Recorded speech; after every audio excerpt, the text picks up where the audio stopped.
This product, the image of this product is linked to this specific place and not to another, because I can prove you that it has always been made here, and I can provide tangible evidence for that. You are listening to Intangiblia, the podcast of intangible law, plain talk about intellectual property. Please welcome your host, Leticia Caminero. Welcome to episode 9 of the second season. On this episode, we're going to talk about geographical indications, those type of IP that protect many of the products we are very familiar with. Let's welcome our guest. My name is Andrea Zappalaglio. I am Italian. I am 33 years old, and I am lecturer in intellectual property law at the University of Sheffield in the United Kingdom, as well as affiliated research fellow at Max Planck Institute for Innovation and Competition in Munich, Germany. Well, I completed a PhD in intellectual property law at the University of Oxford. And then I have been adjunct professor at the University of Milan for a while, teaching the interactions between intellectual property and some issues related to sustainable development. And then I became project coordinator at the Max Planck Institute for Innovation and Competition, where basically I led the research team on geographical indications. And eventually I have become a lecturer in intellectual property here, where I'm currently am, in the United Kingdom. Thank you. The reason why I invite you to this podcast is that I came across with your upcoming book called The Transformation of EU Geographical Indications Law, the Present, Past, and Future of the Origin Link. Well, the book is inspired initially by my PhD thesis, but then, of course, it has expanded over the years to cover other areas of the subject, which I have researched. Basically, I was struck by the fact that in the law of geographical indications, and I am referring here specifically to the sui generis GI system, so not, for instance, like a system like the one that exists in the United States, where the geographical indication is mostly protected through trademarks. So I'm talking about a sui generis system, so a system that protects the geographical indication as such. In these systems, the origin link, so basically how you demonstrate and how you can analyze the exclusive or essential connection between a place and the product that is protected. The origin link is the core of the system, and yet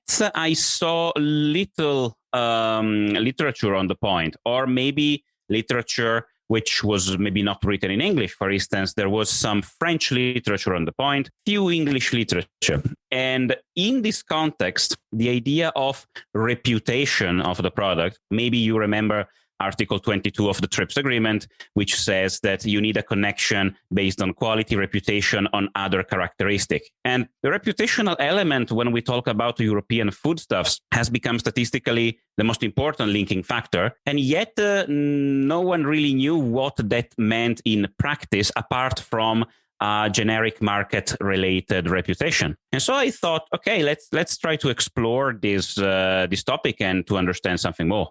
Very interesting. And can you tell us what is a geographical indication and how it's different from other intellectual property protections or figures? Well, geographical indication is a sign that indicates origin. So it's an origin label. If you take a look at the international level, so for instance, the TRIPS agreement or the Lisbon agreement on appellation of origin, you will see that basically the rule consists in the description of an origin link. So, for instance, the TRIPS agreement, which introduced at international level the concept of geographical indication, states that, as I said, the geographical indication is the name of a place, a region, or in exceptional cases, a country with which there is a link between a product and that place. So the place gives the name of a product, and there must be a link between the two, and this link can be qualitative, reputational, or other. The Lisbon Agreement, for instance, is more demanding and requires an exclusive connection or essential connection between the two, dictated by the physical peculiarities of the area together with the human element. So the human know-how that makes the product what it is. So it's a bit more complex and related to a concept which is a French word, terroir. So basically, you can say that a product comes from a specific place only if you can prove that the product owes its own qualities to the physical and human peculiarities of a specific area. These are, broad definitions, and then at the national level, regions or countries have developed their own systems. So there are countries, or let's say regions like the European Union, that have developed a pretty complex administration-based, registration-based system of sui generis geographical indications. But there are also countries, for instance, the United States, that don't like this system. Generally, common law countries don't like this system, and so base the protection of geographical indications on different systems. For instance, trademark, but also, unfair competition law or passing off, etc., etc. So why are geographical indications different, for instance, from trademarks, but also from other quality labels? Well, the first thing is that, as I said, the geographical indication is an origin label. So instinctively, we believe, of course, that if a product is an origin product, it has a specific quality. Many niche products, which are really high quality, are protected by geographical indication. But per se, the geographical indication indicates a substantive link between a product and a place. So, for instance, geographical indication is very different from other quality labels. So, think about the fair trade trademark. That's a mark that tells us how the product was made, but not necessarily where. So it tells us that the mark was that the product was made in a way that respects the workers, that respects the communities, that maybe respects the environment, etc., etc. But per se doesn't tell us where. Instead, the geographical indication tells us that a product comes from that place, but not from a formal perspective, from a substantive perspective. Then, you can like it, you can dislike it, it can be very good, or you can find it very bad. That doesn't matter. Then there are other aspects. So, for instance, as a general rule, trademark law excludes geographical names for protection because they are considered, of course, descriptive. Instead, GIs protect specifically geographical names. And then there are, of course, other nuances, but those depend on the system of protection. So, for instance, in the European Union, if you want to register a geographical indication, you have two levels of examination. So first you apply at the national level, and if your national application is successful, you go at EU levels. There are two levels. If you want to apply for a geographical indication, you need to be a group of applicants as a general rule. Instead, of course, this doesn't apply to trademarks. And then, in the European Union, the geographical indication, the different forms of the geographical indication, so the protected designation of origin, the protected geographical indication, constitute what is known as a quality scheme. So it's not just a label that you use on the marketplace, but if you have a registered GI, you are part of a broader system of protection. For instance, if you are, the beneficiary or the user of a geographical indication, you know that the state, so the public administration, will contribute to monitoring the marketplace and also to act in case of infringement. So there is a kind of a public or quasi-public monitoring and enforcement system that you definitely don't have for trademarks, where, of course, enforcement and monitoring is completely left to the trademark owner. And this, of course, is an example that shows you the huge difference between the two systems, at least in the European Union and in jurisdictions which have adopted a EU-style approach to geographical indications. So, for instance, if you're a small producer in a remote area and you register a geographical indication, you know that probably your monitoring and enforcement expenses are going to be pretty low because you are part of an overall scheme that supports you also in that regard. That's fascinating. And do you have in mind any examples of geographical indications? Many, if you want wines, if you want, I've been... Give us everything that is graded in the EU. I have analyzed the specifications and the techniques of all the technicalities of geographical indications for many years now. So, there are thousands registered names, but of course, if I say champagne wine, or if I say cognac, or if I say, for instance, Parma ham, or if I say Spanish Rioja, Greek feta, for instance, these are all products that in the EU are protected as geographical indications, but they find also protection in other jurisdictions because, as you probably know, the EU is actually negotiating a lot and has negotiated and concluded a lot of bilateral agreements, and geographical indication play a role in those bilateral agreements. So the EU is really pushing the protection of geographical indications a lot, at least in this period. Bilateral agreements is when one nation agrees with another nation directly. It's different from other agreements where usually it's a group of countries negotiating towards an end. That's the ones you usually see in international organizations. Yeah, exactly. I cannot say better. Thank you. So, for instance, let's say that you have a trade agreement or an investment agreement, etc., between the EU and another country. The EU is probably going to ask for a section on geographical indications to be included. So, let's say we are talking about patents or investment, etc. We also want geographical indications to be there. And so, generally, what do? Generally, you agree on a list of products, both, of course, countries that are negotiating, and so you say, okay, I want you to protect these products in your jurisdiction, and I will do the same. And you must apply a level of protection that I consider to be enough. And generally, the EU requires high protection standards for its geographical indications. And what is the advantage for the consumer or for the holder of these geographical indications? And what is the disadvantage? Well, the advantage for the consumer is that they can identify on the marketplace product that they know come from a specific geographical area. And, geographical origin has a value, There are products that enjoy a specific reputation, and therefore, the consumers are willing to pay more, et cetera, because they come from a specific area. So, for instance, we consider champagne wine better than other forms of sparkling wine.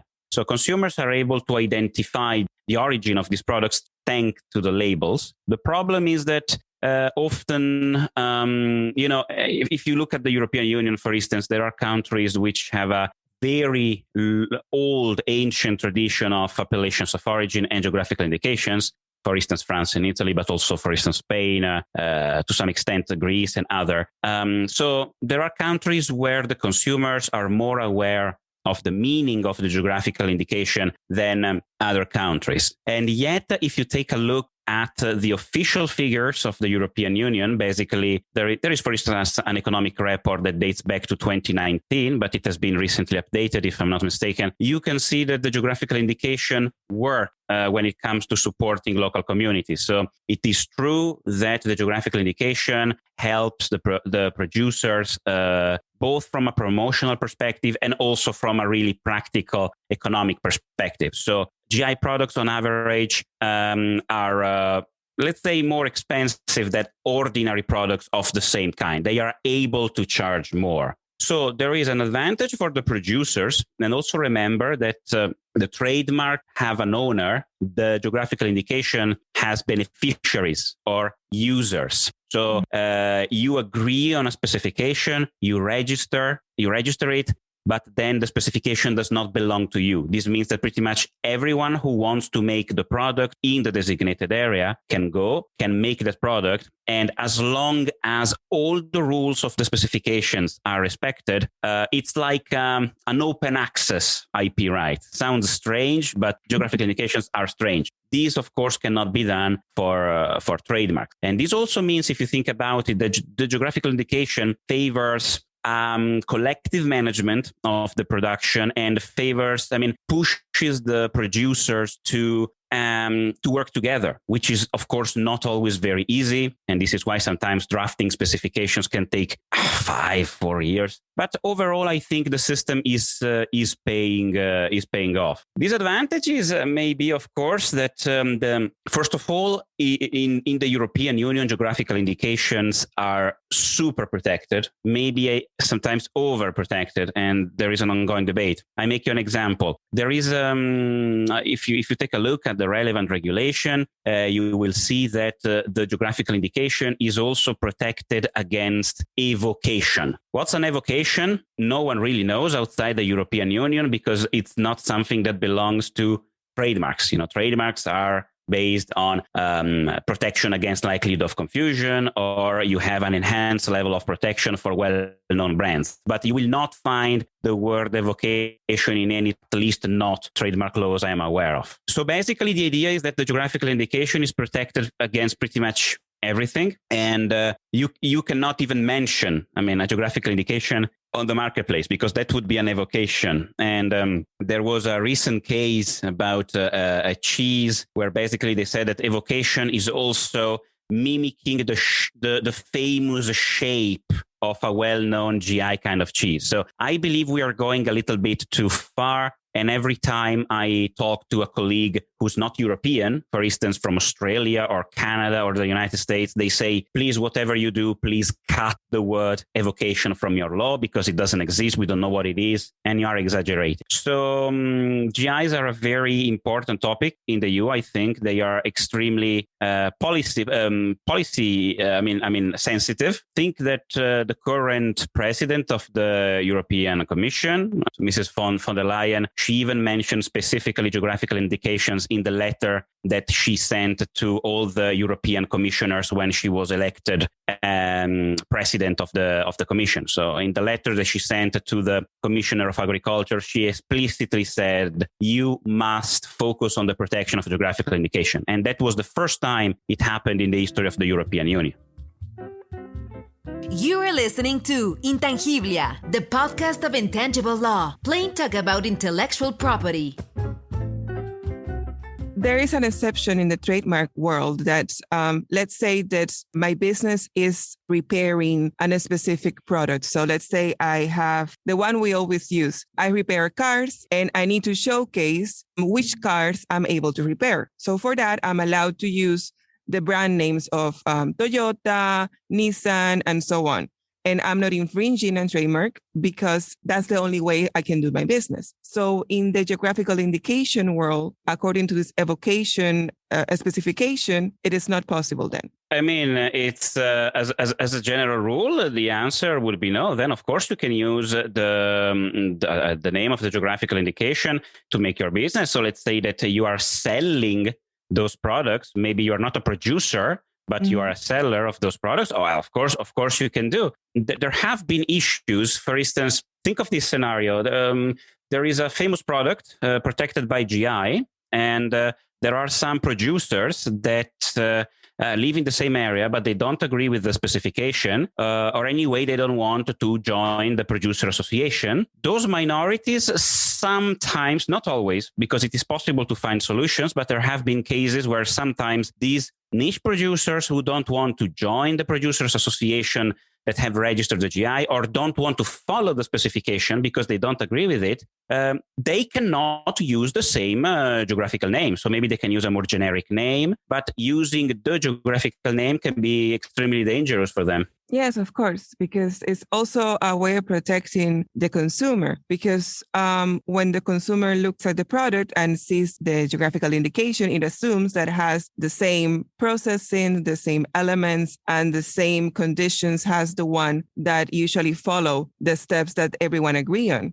So makes sense from the consumer point of view as well. Makes sense from the consumer point of view. And this, as a general rule, is, of course, one of the things that geographical indications want to achieve. That's absolutely fine. What I'm saying is that sometimes we have complex scenarios where a geographical indication, if it's not used carefully, can, have negative effects on maybe variants of the product that maybe are perfectly legitimate, and yet because they don't, they are not included into a specification, they cannot be marketed under that name. Remember, the processes are free to use. It's the name that you cannot use. So I can make a sparkling wine using the same method of production of champagne, but if I make it, somewhere else, let's say in Italy, I cannot, of course, use the name champagne. It's a difficult topic here because most of the times it works well. But I agree with those. For instance, I have colleagues who work, for instance, in the field of traditional cultural expressions or traditional knowledge, etc., and they say, be careful with geographical indications, because the geographical indication, if it's not used carefully, can hide and cut off, let's say, traditional variants, which are absolutely valid, but maybe they're not recognized by the largest majority, and therefore you cannot use them under the registered name. Talking about the elements that a GI needs in order to receive the protection, which are the elements if I'm a community, a group of local producers, I want to submit or register a geographical indication? Well, as a general rule, you need to be a group of applicants. Second, you need to show evidence of an origin link. If you want to, let's say that we are in the European Union and we want to register protected designation of origin, which is basically the appellation of origin that you see in the Lisbon Agreement on the protection of appellations of origin. In that case, you need quite a demanding link. So you need to show that the qualities of the products of your product are linked to the specificity of the geographical area, and that you as a community have developed a specific know-how, a human element that also contributes to make the product what it is. So you need, let's say, a physical environmental link and a human link. If you want to register a protected geographical indication, which is basically what you see at Article 22 of the TRIPS Agreement, you have a less demanding standard. So you have three kinds of origin link. The first is qualitative, which is similar to the appellation of origin. So qualitative link means you must show me that the qualities of your product are linked to the specificities of the place. And so the qualities are, how the product is, the smell, the taste, etc., etc. But you can also provide evidence of reputation. Reputation basically means I can show you that consumers identify my product because of its name and consider it different from the others. So kind of a market reputation. So there are products which, maybe don't grow from the soil. So you cannot really prove a physical link with an area. And yet, no doubt, they are linked to a very specific place. Think of traditional kinds of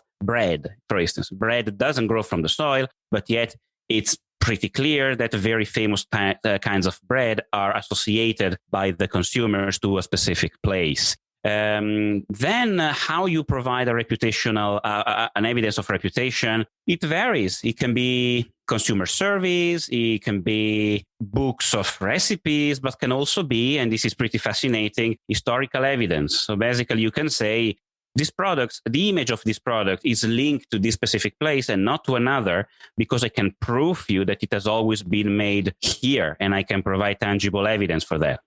So this is the basic. And then in the European Union, this is a peculiarity though, there is a second element. So not just the origin link, but you have another element, which is called locality requirement. Locality requirement means how much of the product must be made in the designated area. This is something I don't think you will find anywhere else. No, well, maybe in some national legislation, yes, but there is no trace of such an element in the Lisbon Agreement or in the TRIPS Agreement. So, for instance, in the case of a PDO, the product must be entirely made in the designated area. So you must source also the raw materials from the designated area. There can be exceptions, but this is the general rule. Instead, the PGI is way more flexible. So basically, just one step of the production process has to take place in the designated area. The production process means everything that happens from the sourcing of the raw material up until the end of the production. So when you have the end product, excluding passages like slicing, packaging, cutting, etc., etc. So in that case, let's say that I want to make a piece of bread. I am a producer of traditional bread from somewhere in Europe. I have a reputational link because my product is very well known. It is well known that it comes from my area, not to another area. If I make the product in the designated area, if I bake it in the designated area, I can source the flour, the salt, or whatever I need from another area, and yet it's going to be PGI, not a PDO, of course. Where do you see the future of GI evolving? Because in your book, you talk about the evolution that happens with these elements. Can you take us from how they started, the evolution that happened that you describe, and where do you see them going, like from past, present, and future in this element? So first of all, generally speaking, I mentioned this before, but the geographical indications, the way you protect geographical indication is a pretty controversial issue at international level because there is not a universal agreement on how you should protect them. So the United States adopt a model, the US adopted another model. Some countries have adopted a U-style model, but others will never do that. So first of all, when we talk about the current status, the past and the future of GI protection, it's always better to say in what area. So as a European citizen, I have studied the EU system, which is the most important, the most relevant, if you want, example of a sui generis protection system with different peculiarities. There is a lot of administration involved. It's registration based, etc., etc. This system, emerged a little more than a century ago in France, basically. So there was the need to protect French wine from counterfeiting, from adulteration, etc., etc. And, the pure indication of source. So basically, the indication of source is what you find in the Paris Convention. So it's the made in label, was not able to provide a real solution because it provides a formal solution, but not necessarily a substantive solution. So for instance, if I tell you that, let's say that I take some cheap sparkling wine made in, from Germany, I bring it to the Champagne region, I bottle it in the Champagne region, and I sell it in the Champagne region. Formally, the product comes from the Champagne region. I marketed it there, and yet we all know it's not Champagne. Because to determine, the nature of a product, you need to know the substantive link that it has with an area and not to another area. And you have to know how the product was made. It must be made in accordance with shared rules. And so the French producer said we must link agronomy, enology, and law. And so this was the first, let's say, this was the beginning of the concept of appellation of origin, where you need a link between the product and basically not only the human, but the physical peculiarities of an area. And this is intuitive because, of course, you are talking about wine, and wine is something that, grape vines grow from the soil. So there is a very strong and intuitively, physical link. But then it was not enough. And so they said, we must protect cheeses as well. And then olive oil, and then ham or other forms of processed meat. So the paradigm started expanding. And one thing that I see in the food sector, not necessarily in the wine sector, but in the food sector, I see that the history of the product started playing always a more and more important role. Then, of course, we had the new European system. So in 1992, the protected designation of origin and the protected geographical indication were officially introduced in the EU. At first from foodstuffs, but then the system was expanded, and now we have PDOs and PGIs also for wine. So the system kept on expanding. So now we have a system, a situation where basically in wine, the PDO is still the leading quality scheme because it was designed basically initially for wines, the appellation of origin. In foodstuffs, instead, we have way more PGIs and the reputational link, which, to some extent, is maybe easier to prove, has become the predominant kind of link for foodstuffs. Remember that PGI and PDO provide the same level of protection. So it's intuitive that if you're a producer, you have two routes that lead to the same result. You're going to take the easier route. So at the moment, this is the situation. So at least in the field of foodstuffs, we have a system which, in my view, is, it's based basically on the protected geographical indication.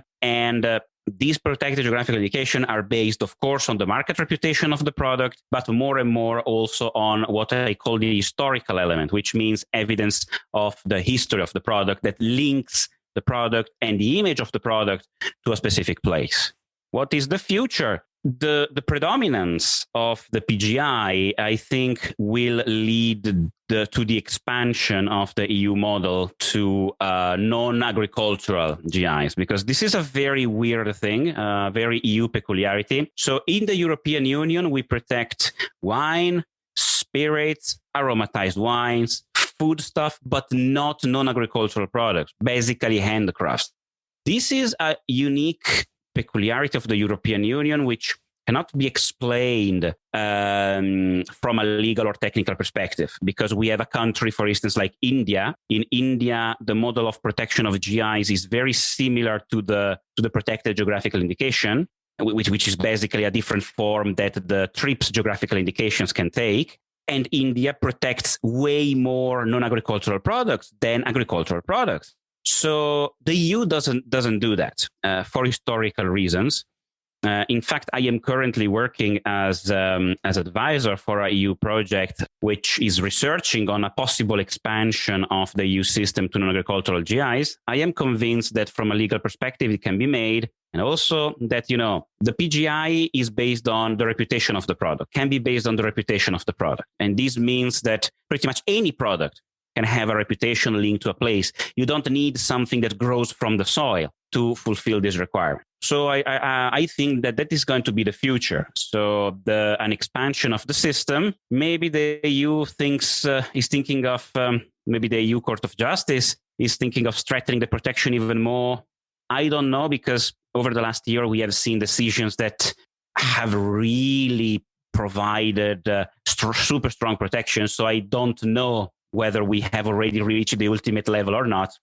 But this is what is going to do. It's going to happen, I believe. And of course, from an international perspective, the EU, I think, will keep on protecting GIs in a kind of aggressive way and pushing bilateral agreements that also include GI chapters.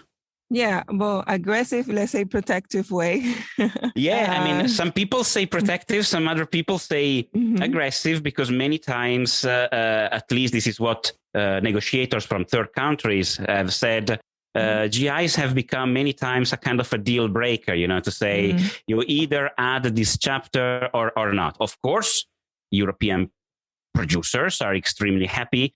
And it is a fact that the EU model is spreading, because China has a system inspired by the EU, other countries. Russia recently revised its GI law in an EU system.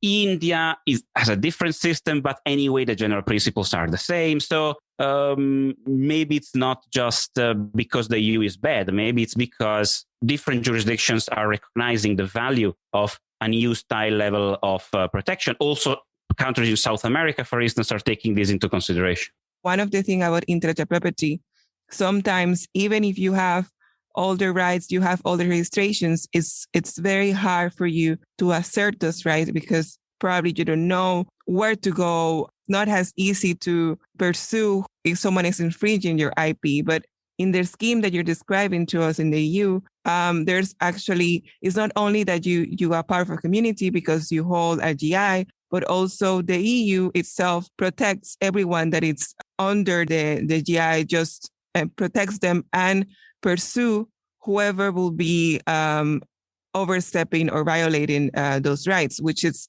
something for a small producer, for a local community with scarce resources, is a game changer. At the end of the story, I mean, in the supermarkets, the geographical indications looks like a label. So it's up to you to promote it. So there are many groups of producers who have a geographical indication and then fail to make the most out of it for the simple reason that if consumers don't really recognize it, maybe you're not getting the economic results that you want. And it's also a fact that the most important producers in the European Union, they were already, let's say, successful and well established before the EU GI system that we have today was introduced. So there is always probably the need of reasoning on a kind of a case-by-case analysis and to be balanced. But of course, GIs are a unique kind of intellectual property right because they can serve, if you want, non-trade related purposes extremely well, or at least this is what the European Commission believes. For instance, the European Union has recently introduced its green development agenda, which has different actions. One action is called farm to fork strategy, and GI, among other things, play a role into it. So a GI, and it goes without saying that probably a trademark would not work in the same way. So the GI is also a strategic asset to obtain non-trade related results. For instance, protecting landscape, protecting environment, empowering local communities, or sustain communities living in rural areas. Is it all like this, like a fairy tale, etc.? No. It requires planning. It requires strategy. You have to know what you're doing. A little bit of public intervention is required, I have to say, because after all, the GI under many aspects is an hybrid, private-public scheme. And yet you can use GIs for doing things that you would not normally be able to do with other labels. I mean, that's for sure, I think. So, Andrea, thank you so much for your time. Thank you so much for sharing with us your great knowledge on this topic. Best of luck with your book. Again, the title is The Transformation of EU Geographical Indications Law, the Present, Past, and Future of the Origin Link. Yeah, exactly. Thank you very much. It's going to be published near the end of May. Thank you very much for having me and for having this very interesting discussion. And so we come to the end of our episode. See you next Tuesday with a new guest and a new IP topic. Goodbye from Washington, D.C.